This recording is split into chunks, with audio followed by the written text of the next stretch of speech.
If someone is doing these 7 things to you, they're not just difficult, they're a narcissist. And the scary part? Most people don't even realize they're being manipulated until years later. By the end of this video, you'll never miss the signs again, and I'm going to show you exactly how to protect yourself from each one. Narcissists use psychological tactics that mess with your reality, your confidence, and your sense of self. These are just annoying behaviors. They're calculated manipulation strategies backed by psychology. And here's what makes them so dangerous. They work on anyone. It doesn't matter how smart you are, how strong you are, or how confident you think you are. If you don't know what to look for, you're vulnerable. According to research, it takes an average person 6 to 7 encounters with a narcissist before they even realize what's happening. That's 6 or 7 times of being manipulated before your brain catches on. But you're not going to be that person. In the next 10 minutes, I'll break down each tactic, show you the psychology behind why it works, give you real examples, and most importantly, teach you exactly how to defend yourself. Let's start with the most common and most damaging one. Tactic number 1, gaslighting. The name comes from a 1944 movie where a husband manipulates his wife into thinking she's losing her mind. And that's exactly what this tactic does. It makes you question your own reality, your memory, your perception of events, even your sanity. Here's exactly how it works. You confront them about something they said or did. Maybe they insulted you at dinner, or they forgot an important commitment, or they lied to you. You remember it clearly, but instead of acknowledging it, they look at you like you're crazy. That never happened. You're too sensitive. You're remembering it wrong. You're being dramatic. I would never say that. They're not just disagreeing with you, they're actively trying to make you doubt your own mind. And here's the insidious part. They do it consistently. One time you might brush it off, but when it happens over and over, you start thinking, maybe I am too sensitive, maybe I did remember it wrong, maybe I am going crazy. That's the goal. Over time, you stop trusting your own judgment, your own memory, even your own perceptions. You become dependent on them to tell you what's real. And once they have that power, they can rewrite reality however they want. Why does this work? Because human memory is actually more fragile than we think. Psychologists have proven that memories can be altered by suggestion. When someone confidently denies something, your brain starts to second-guess itself. Add in emotional manipulation, making you feel like you're the problem, and your confidence crumbles. Gaslighting exploits this vulnerability. So how do you defend against it? 3 things. First, trust your perception. If you feel like something happened, it probably did. Second, keep records. Screenshot texts. Save emails. Write down what happened immediately after conversations. When someone denies reality later, you have proof. Third, and this is the most important one, if you constantly feel confused, anxious, or like you're walking on eggshells around someone, if you constantly feel like you're going crazy, it's probably not you. That confusion is the red flag. Healthy relationships don't make you doubt your sanity. Tactic number 2, love bombing. And this one is dangerous because it feels amazing. This is the setup phase, the trap. They shower you with excessive affection, attention, gifts, compliments, promises, and intensity right at the beginning of the relationship. Here's what it looks like. You just met them, and suddenly they're telling you, "I've never felt this way before. You're the one. We're soulmates. I've been waiting for you my whole life," all within days or weeks. They text you constantly, good morning texts, good night texts, checking in throughout the day. They want to spend every single moment together. They make grand romantic gestures, surprise visits, expensive gifts, public declarations of love. They put you on a pedestal. They study you, learn everything about you, mirror your interests. It feels like you found your perfect match. The chemistry is off the charts. Everyone around you might even say, "Wow, this is moving fast." But you brush it off because it feels so right. But here's the catch. It's not real love. Real love takes time to develop. This is a strategic investment. They're love-bombing you, overwhelming you with intensity to get you emotionally hooked as quickly as possible. Because later, when the manipulation starts, when the mask comes off, you'll excuse their behavior. You'll think, "But remember how perfect things were in the beginning? That's the real them. They'll go back to that." But they won't, because that person never existed. Why does love bombing work so well? Because it triggers a neurochemical addiction. When someone showers you with attention and affection, your brain releases dopamine and oxytocin, the same chemicals involved in drug addiction. You become literally addicted to them. And when they later withdraw that affection, which they always do, you go into withdrawal. You'll do anything to get that feeling back. That's why people stay in toxic relationships. They're chasing the high of the love-bombing phase, not realizing it was never real to begin with. How do you protect yourself? If things are moving too fast, pump the brakes. If someone is putting you on a pedestal within days or weeks, that's a red flag. If they're talking about soulmates and forever before they even really know you, be cautious. Real relationships build gradually. Healthy love feels stable, consistent, and safe, not like an intense whirlwind. Trust is earned over time, not in a week. If it feels too good to be true, it probably is. Tactic number 3, triangulation. This is one of the cruelest tactics because it weaponizes your insecurities. Triangulation is when they bring a third person into the dynamic to make you feel jealous, insecure, inadequate, or competitive. Here's how it plays out. They constantly mention their ex, not just casually, strategically. My ex used to cook better than this. My ex was really good at making me feel special.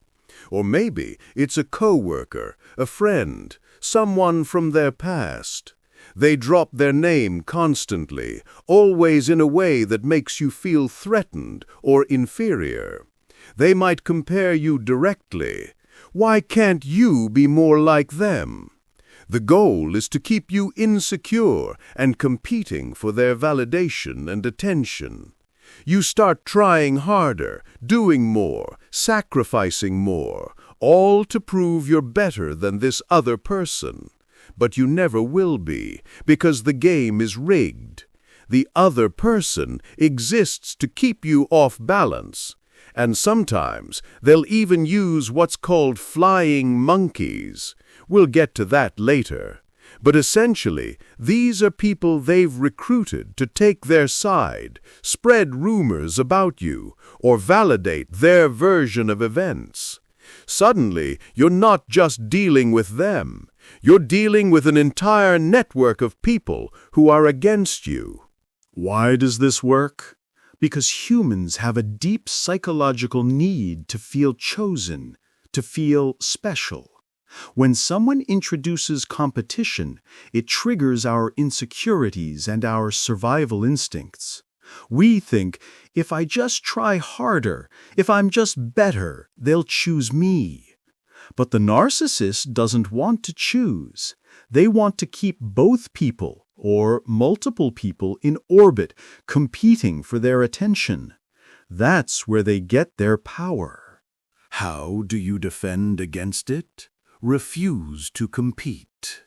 If someone is constantly bringing up other people to make you jealous or insecure, that's not love, that's manipulation. A person who truly values you doesn't play these games. They don't pit you against others. Walk away from the triangle. The moment you stop competing is the moment you take your power back. Tactic number 4, projection. This one will make you feel like you're in the Twilight Zone. Projection is when they accuse you of doing exactly what they're doing, and they do it so confidently that you start questioning yourself. Here's how insidious this is. If they're cheating on you, they'll accuse you of cheating. They'll check your phone, question where you've been, accuse you of being unfaithful. Meanwhile, they're the ones doing it. If they're lying, they'll call you a liar. If they're being controlling and manipulative, they'll say you're the controlling one. If they're emotionally unavailable, they'll accuse you of being distant. It's a psychological defense mechanism. By projecting their behavior onto you, they accomplish 2 things. First, they avoid taking responsibility for their own actions. They never have to look at themselves. And second, it puts you on the defensive. Instead of addressing their actual behavior, you're now scrambling to prove your innocence, to defend yourself against false accusations. You're so busy defending that you never get to confront them about what they're actually doing. It's a masterful deflection tactic. And the craziest part? Sometimes they actually believe their own projections. They've convinced themselves that you're the problem, even while they're the ones causing all the damage. Why does projection work? Because when someone accuses you confidently and repeatedly, even if you're innocent, you start to doubt yourself. You think, do I actually do that? Am I the problem? It also shifts the power dynamic. They're on offense, you're on defense, and defensive people look guilty, even when they're not. It's psychological warfare. How do you handle it? Don't take the bait. Don't defend yourself against accusations that aren't true. When someone constantly accuses you of things you're not doing, pay very close attention to the accusations because they're often confessions. They're telling you exactly what they're doing. If they accuse you of cheating out of nowhere, they're probably cheating. If they call you manipulative, look at their behavior. The projection is the clue. Trust that, not their words. Tactic number 5, the silent treatment. This is emotional withdrawal used as punishment, and it's one of the most psychologically damaging tactics because it exploits a primal human fear, abandonment. Here's what happens. You upset them, or they claim you did, or they just decide to punish you for no clear reason. And suddenly they go completely ice cold. They ignore your texts. They don't respond to your calls. They act like you don't exist. If you're in the same room, they look right through you. It's not just giving someone space to cool down. That's healthy. This is deliberate punishment designed to make you panic, to make you feel like you're being abandoned. Your brain goes into crisis mode. You start thinking, what did I do? How do I fix this? I can't lose them. So you start apologizing, even when you didn't do anything wrong. You beg for their attention. You lower your standards. You compromise your boundaries. You do whatever it takes to get them to acknowledge you again. And that's the goal. The silent treatment is about control. They withhold affection, connection, and communication until you comply with what they want. It's emotional blackmail. And the worst part? Once you've been conditioned by the silent treatment, you'll start walking on eggshells all the time, terrified of triggering it again. You'll censor yourself, suppress your needs, and tolerate bad behavior, all to avoid the pain of being ignored. Why is this so effective? Because humans are social creatures. We're wired for connection. Being ignored triggers the same part of the brain that processes physical pain. Studies have shown that social rejection activates the same neural pathways as actual physical injury. So when someone gives you the silent treatment, your brain literally interprets it as being hurt. That's why it's so agonizing. That's why people will do almost anything to make it stop. How do you respond to the silent treatment? This is counterintuitive, but don't chase them. Don't beg. Don't apologize for things you didn't do. The silent treatment only has power if you panic. Instead, give them their space, but set a clear boundary. Say something like, "When you're ready to communicate like an adult, I'm here, but I won't tolerate being punished with silence." Then go live your life. Spend time with friends. Focus on your hobbies. Take care of yourself. Show them that their withdrawal doesn't control you. Most narcissists hate this because they expect you to crumble. When you don't, you take the power back. Tactic number 6, word salad. This is my personal favorite to talk about because it's so bizarre once you recognize it. Word salad is when they use confusing, circular, contradictory arguments that make absolutely no logical sense, and it's completely intentional. Here's what it looks like. You try to have a calm, rational conversation about something that matters to you. Maybe they hurt your feelings. Maybe they broke a promise. Maybe you just need clarity on something. And instead of addressing your point, they launch into a rambling, incoherent response. They change the subject mid-sentence. They bring up unrelated issues from the past. They contradict themselves within the same breath. They deflect. They project. They twist your words. They put words in your mouth that you never said. They go off on tangents. They accuse you of doing the thing you're accusing them of. They make it about them. They play the victim. And somehow, by the end of the conversation, you've completely forgotten what you were even trying to talk about. You're exhausted. You're confused. You might even end up apologizing to them, even though you were the one who deserved an apology. You walk away thinking, what just happened? That's word salad. And here's the thing. It's not accidental. They're not just bad communicators. This is a deliberate tactic to exhaust you, confuse you, and make you give up on trying to have rational discussions. Because if you can't communicate clearly, you can't set boundaries, you can't hold them accountable, and you can't leave. Why does this work? Because your brain is designed to seek resolution and coherence. When someone presents you with illogical, contradictory information, your brain goes into overdrive trying to make sense of it.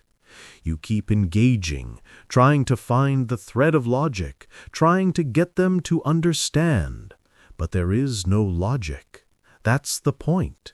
They're not trying to communicate. They're trying to confuse. And the more you try to reason with unreasonable behavior, the more exhausted and crazy you feel. How do you deal with word salad? Stop engaging with nonsense. If a conversation becomes circular, contradictory, or confusing, end it. You don't need to win the argument. You don't need to make them understand. You can literally say, "This conversation isn't productive. We can revisit this when we can both communicate clearly," and then walk away. Don't let yourself get sucked into the vortex. You can't rationalize with someone who isn't arguing in good faith. Save your energy. Protect your sanity. And finally, tactic number 7, flying monkeys. The name comes from the Wizard of Oz, the wicked witch's flying monkeys who did her bidding. And that's exactly what these people are. Flying monkeys are individuals the narcissist recruits to do their dirty work, to fight their battles, to spread their narrative. It's manipulation by proxy. Here's the full picture of how this works. The narcissist tells their version of events to friends, family members, co-workers, mutual acquaintances, anyone who will listen. But it's not the truth. It's a carefully crafted story where they're the victim and you're the villain. They paint themselves as innocent, suffering, misunderstood. They exaggerate, they twist facts, they outright lie. And because they're often charming and convincing, people believe them.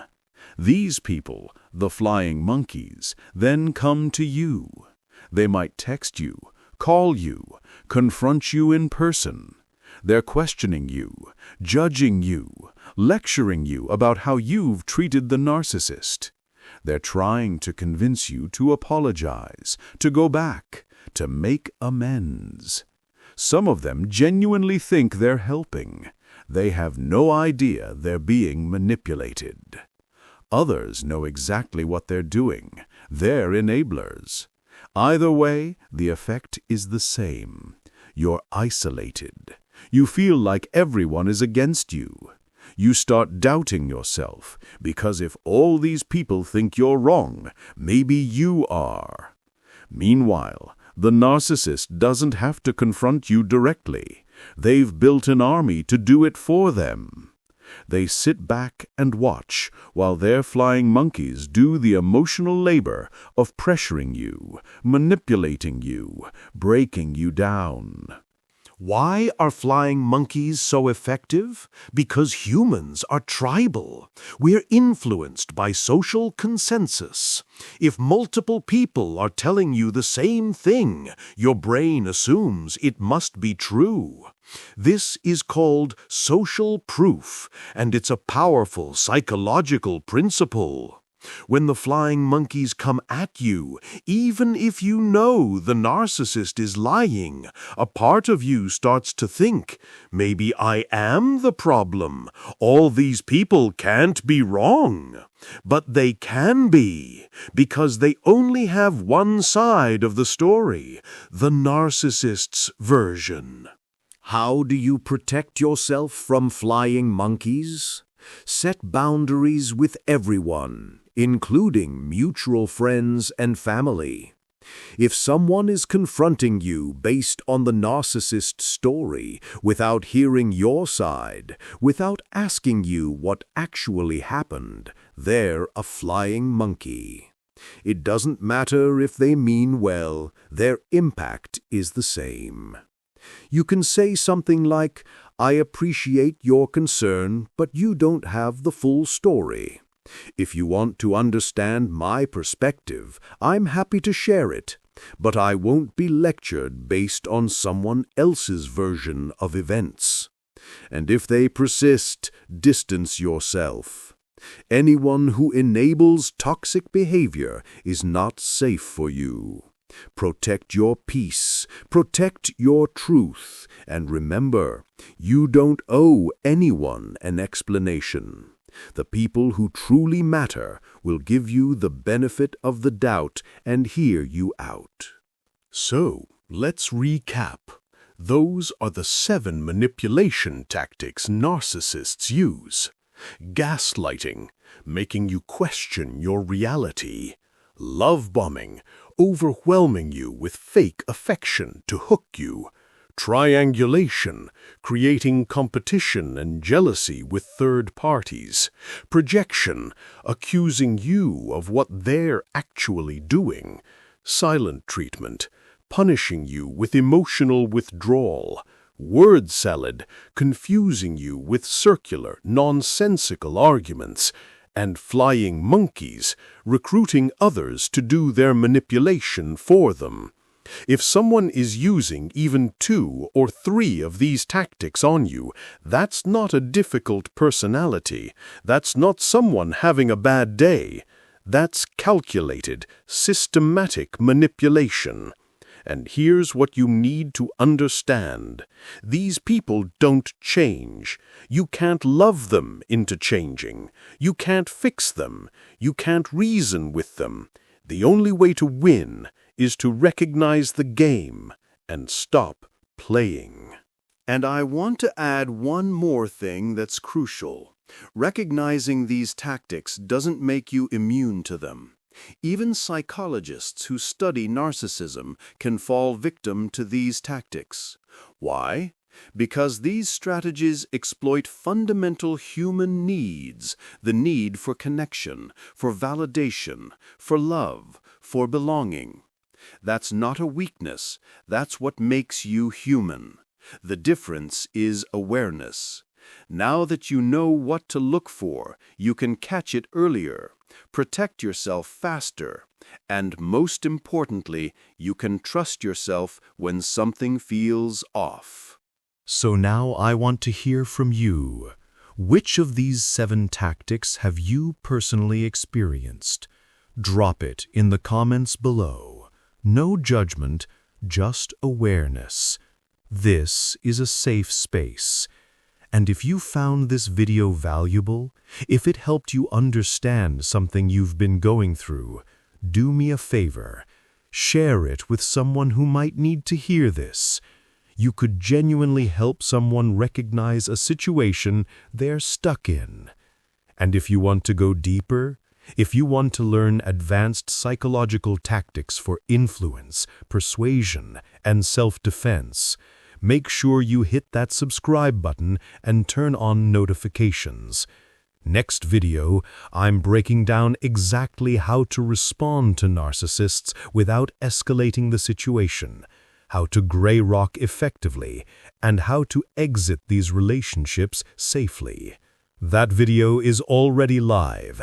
Click right here to watch it now. Remember, awareness is your first line of defense. Stay aware. Stay sharp. I'll see you in the next one.